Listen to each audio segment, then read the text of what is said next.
Hey, wholesalers. Welcome back to Conversation to Close. I'm Sean, and today we're talking about a topic that can be confusing for beginners, but is absolutely essential: the wholesaling contract. This document is the backbone of every deal you'll make, so understanding it is critical.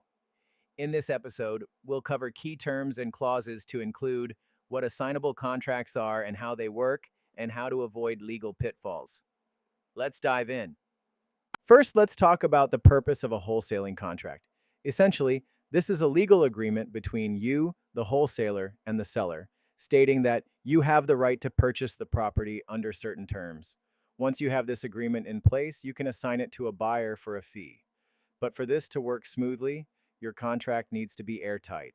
Now, what are the key terms and clauses to include?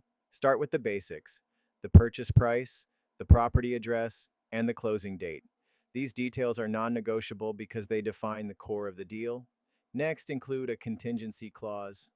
This gives you an out if certain conditions aren't met, like failing to find a buyer or uncovering significant repair issues. Finally, make sure to include an inspection clause. This allows you to inspect the property and back out if major problems arise. Let's move on to assignable contracts. What are they and why are they so important for wholesalers? An assignable contract allows you to transfer your rights to purchase the property to another buyer, typically a cash investor. This is how you make your profit as a wholesaler. To ensure your contract is assignable, you need to include a clause that explicitly states this contract is assignable by the buyer. Without this, you might run into legal issues when trying to assign the deal. Speaking of legal issues, let's talk about how to avoid pitfalls. The most important step is to understand the laws in your state. Some states have specific requirements for assignable contracts, and others may require you to have a real estate license. If you're unsure about anything, consult a real estate attorney. It's better to spend a little money up front than to risk costly mistakes down the line. Another tip is to always disclose your intentions to the seller.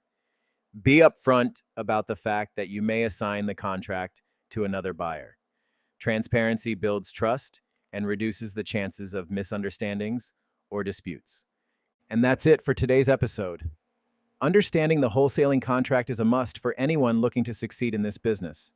With the right terms, assignable clauses, and legal safeguards, you'll be well on your way to closing deals confidently. Thanks for tuning in to Conversation to Close.